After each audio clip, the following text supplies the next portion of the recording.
Hello, you twisted little motherfucker. Yeah, I actually pretty much made this video yesterday, but halfway through my tale to tell of Camden, my tale to tell of town, my fucking brother walked in. I got all coy, and I didn't like the idea of finishing the story. The story, lo and behold, is I went to Camden with my mate. My mate is a big strapping lad. He's called Dave. Not Big Dave. Hairy Dave, Curly Dave, Baby Dave. He's a lovely lad. Ish. And yeah, we went to Camden. Went to this. We thought, oh well, we'll go to that pub that we go to every now and then. It's called, what's it called? The Hobgoblin. Yeah, we'll go to the Hobgoblin. What a beautiful name for a place. It must be so delightful inside. And we thought, oh, we'll get our 3-course meal and then we'll just meander on down the lock and walk past all the heroin addicts, which definitely aren't inside that pub, including the landlord. And a little bit offensive. I'm sorry, landlord.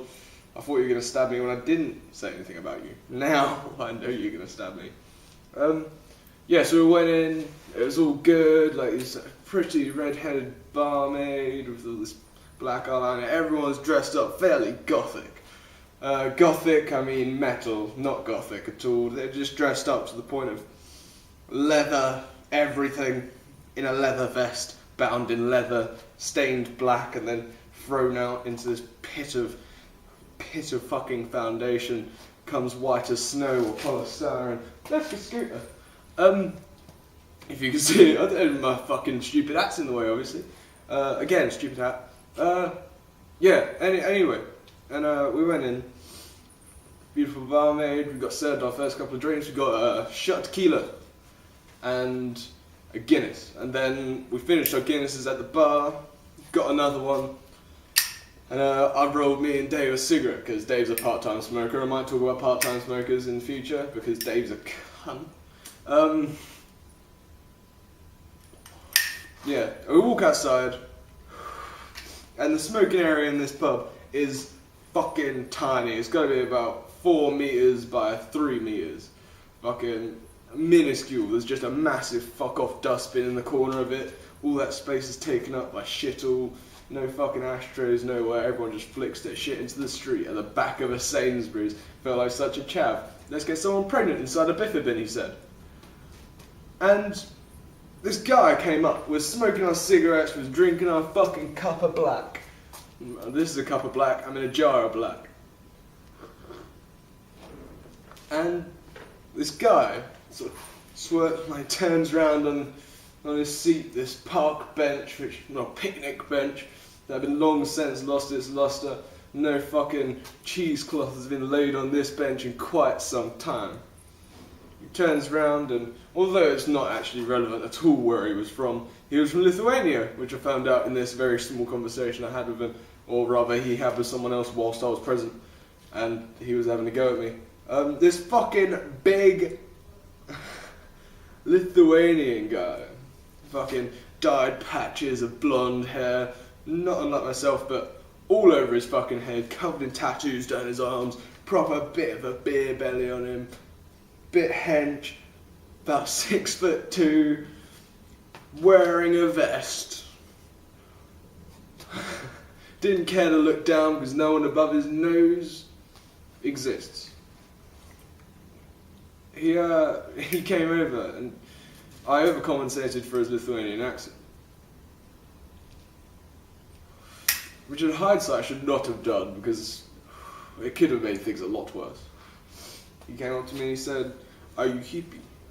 So I had to have a little bit of a look at myself and was just like, oh well, I guess I am dressed a bit, aren't I? I'm wearing a Buddhist shirt at the moment even. And I was wearing my harem trousers, loose fitting clothes, a couple of scarves, and I have cherries tattooed on my fucking wrist. And he says, "Are you hippie?" But I overcompensated for that. I was like, what? Sorry, what did you say? Are you hippie? Am I happy? Not a question that I actually anticipated would get asked in this exact pub that we were in, being all doom and gloom. And I just said, am I happy? Yeah, I suppose so. He said, no, not happy, hippie. Oh, am I a hippie? No, I'm not, mate. No, I'm not. It's like, but you're dressed like a hippie, so you must be a hippie. By that unfathomable logic, I suppose I am. Broker said, you look like a massive scary cunt, and I bet you are. And yeah, so he just goes off and was saying, oh, well, my girlfriend's a hippie. And I thought, oh, great, common ground. This guy must like me. We'll have a conversation, we'll drink, and we'll walk off into the sunset. Not together, not in a gay way. Not that I'm gay, not that I have a thing against it. But we would, and that's exactly what didn't happen. What happened was, this guy continued talking to me, saying, oh, yeah, my girlfriend's a hippie. I was like, oh, that's cool, man, that's cool. He said, but I don't like hippies. Sorry, what? I don't like hippies. I love my hippie possession, but I don't like hippies. I was like, okay, well, what brought you to your girlfriend then? Me and Dave at this point are laughing a little bit in a very awkward fashion. Due to the fact that this bloke has about 6 mates with him, all of which are fucking suited and booted in leather. We couldn't pierce them with our keys or nothing. We couldn't flick coins at them and it would not leave a bruise. And we're laughing awkwardly. This guy's just like, I don't like hippies. He's getting really quite close to me at this point, and I really don't like it, as I'm only 5'10", and I was looking up at him like this fucking deity, you know?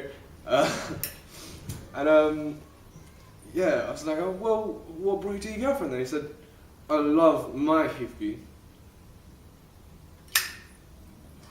but I don't like hippies. I was like, I sort of got that the first time. Very often. And then I said, well, why don't you like hippies? He said something that's going to stick with me for fucking ages, which is because they believe in peace and love. What a fucking reason to hate someone, man.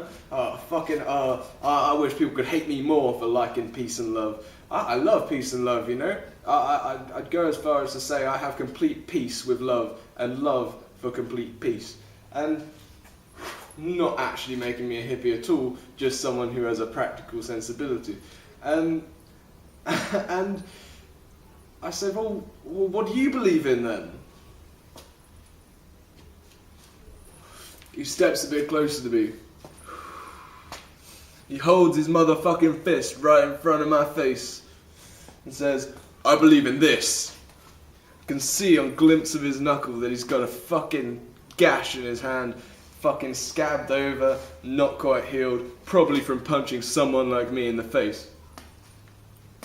And I thought, oh shit, man, what do I do? So I sort of brushed his hand gently with mine because I thought, this is an awkward situation. We're in Camden. Shit doesn't happen in Camden. Not like this. Not in the middle of the fucking day.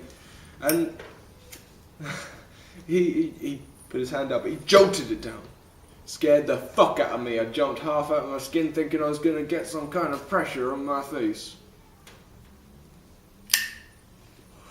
Then said, okay, well, I'm not going to be deterred by this. Well, why don't you like hippies?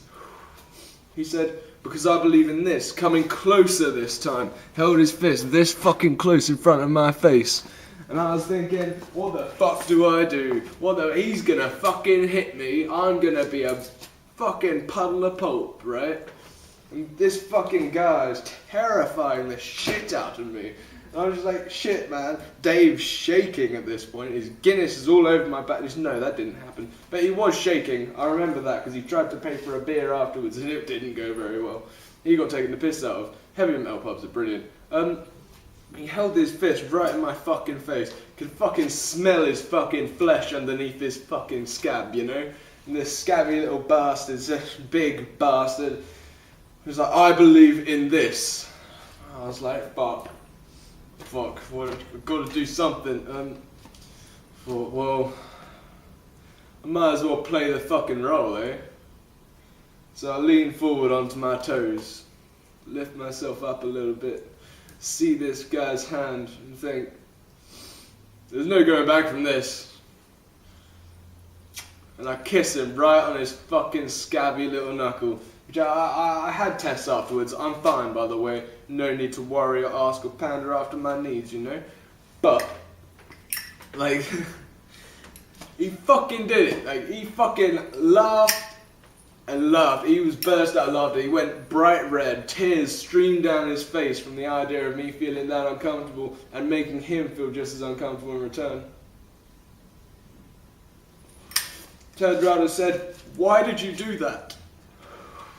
Me and Dave are in fucking shits and fits of laughter, and I just say to him, "Mate, I just want to put a flower in your motherfucking gun." He of course bursts out laughing again. I tell him, "Well, that put a smile on your face, didn't it?" To which he turns to me, straighter face this time, still tears weeping out of his fucking eyes, you know, and says, "Well, I hope you know what you've done here today is very wrong. And any other day I would have beaten 7 shades of shit out of you. But today it's all about peace and love. I figure I should do that shit more often. There need to be more believers in this shit, babe."